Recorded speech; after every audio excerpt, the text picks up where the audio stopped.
Olá, queridos. Professor Leonardo Carvalho aqui para mais uma aula de física. Tema de hoje, indução eletromagnética. Primeiro, vamos entender o que é fluxo magnético, pessoal, que é um conceito muito importante para a nossa aula de indução eletromagnética. Imagine o seguinte. Imagine que eu tenho aqui à direita uma espira. A espira nada mais é do que um fio dando uma volta. Pode ser circular, como pode ser retangular. E à direita tem um campo magnético. E aí eu estou mostrando as linhas de força saindo do Polo Norte. Mas lógico que essas linhas de força saem do Polo Norte, giram e vão até o Polo Sul. Isso fora do ímã, dentro do ímã do Sul para o Norte.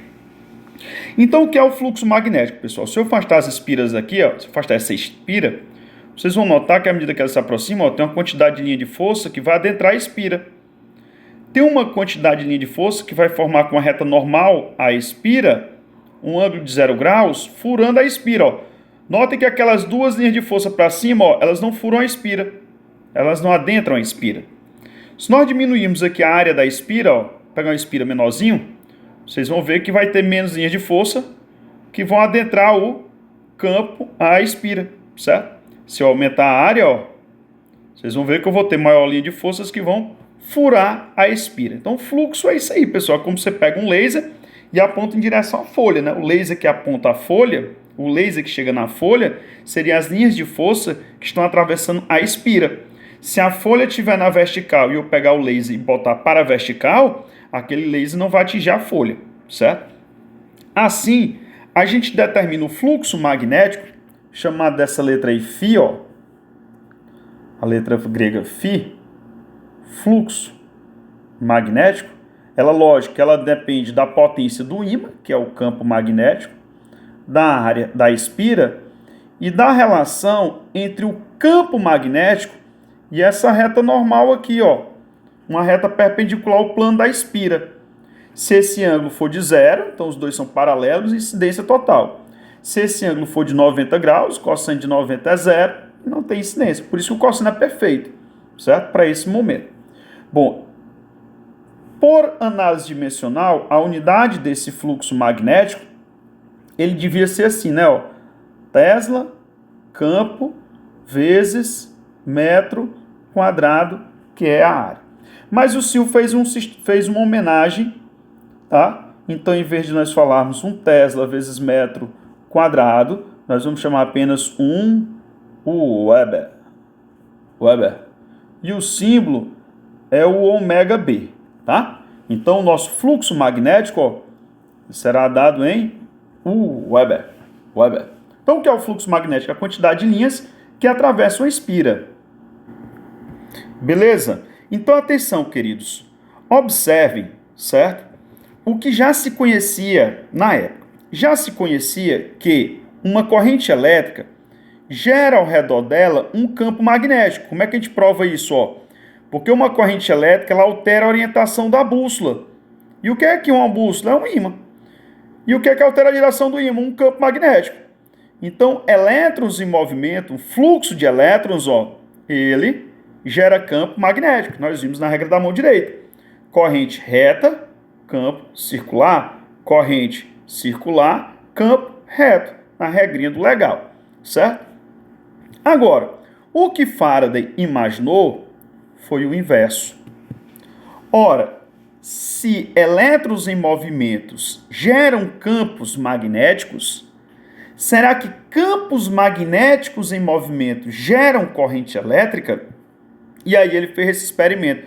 Ele pegou um solenoide, que são espiras em séries, e ligou uma lâmpada. E aí ele pegou um ímã, ó, e começou a aproximar e afastar esse ímã dessas espiras. E, a lâmpada acendeu. Então, sim, uma variação no fluxo magnético. Olha no desenho aí, ó. Você tem as linhas que atravessam as espiras.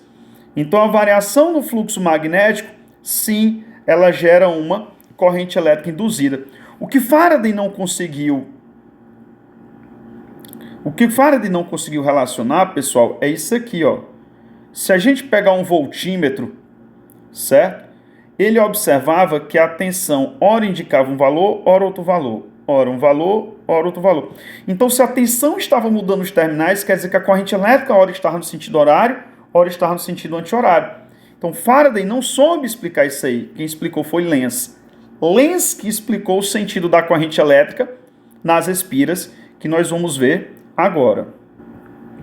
Bom, então Faraday montou uma equação onde ele afirmava que se conseguirmos variar um campo magnético no tempo, eu gero uma corrente elétrica. E o que é que gera corrente elétrica, pessoal? DDP, certo? Bora lembrar da lei de Ohm, ó. DDP igual a R vezes I.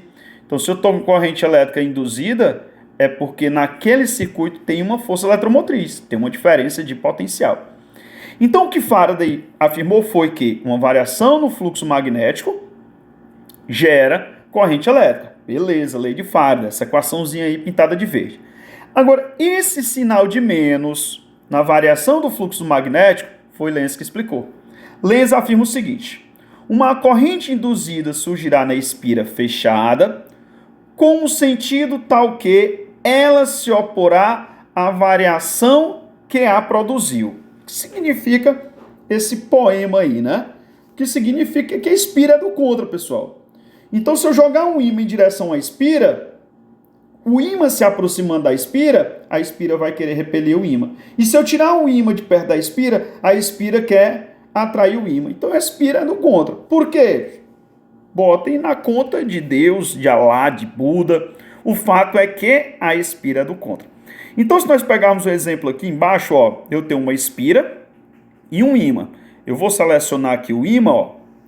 E o que é que eu posso fazer com esse ímã? Eu posso aproximar, como eu posso afastar, certo? Ao aproximar e afastar o ímã, uma força eletromotriz será induzida na espira. Mas vamos imaginar o seguinte. Vamos imaginar que esse ímã, ó, esteja indo em direção à espira, com velocidade V. Se o ímã está indo em direção da espira, o que é que a espira quer? Ímã se aproximando, a espira quer repelir. Aí você observa, ó, norte se aproximando. O que é que repele polo norte? Outro polo norte. E olha aí na figura, já tem o sentido da corrente elétrica. A corrente tem que ser no sentido horário, ó, para que o campo magnético aponte para fora. Norte repelir norte. Professor, mas vamos supor o seguinte. Vamos resetar essa ideia aí. Vou pegar aqui essa ideia, ó. E vamos fazer o seguinte. E se o ímã estivesse se afastando? Ora, a espira é do contra. Então, se o ímã está se afastando, o que é que a espira quer fazer? A espira quer atrair. Ora, o que é que está se afastando aqui? Ó? Está se afastando um polo norte. Certo? O que é que atrai um polo norte? Um polo sul. Aí olha a corrente elétrica, ó. A corrente que era no sentido anti-horário, agora ficou no sentido horário. A espira é do contra. Vamos ver no FET? Olha aí, queridos, no nosso FET, certo? Bora lá.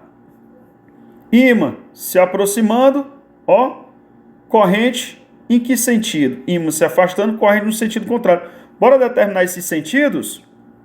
Olha como é que eu determino o sentido, ó. Quando o ímã estiver se aproximando, o que é que a espira vai querer? Repelir. Como é que eu vou repelir um polo norte? Ora, com outro polo norte. Então, olha aí o sentido da corrente. O sentido da corrente vai ser no sentido anti-horário. E quando sair? No sentido horário, certo? E assim você determina o sentido da corrente elétrica na espira. Bom, como é que funciona, pessoal, de forma bem generalizada, uma usina? Usina com base em ímãs, tá? Tira a energia solar daí. Nós temos um ímã. Olha o que a vazão de água vai fazer, ó. Mover o ímã. E ao mover o ímã, nós temos bobinas, certo? Que são as espiras que vão sofrer indução eletromagnética. Então, a usina hidrelétrica, a usina eólica, a usina termoelétrica, a usina nuclear, maré motriz, todas essas usinas, qual é a ideia? Mover um ímã.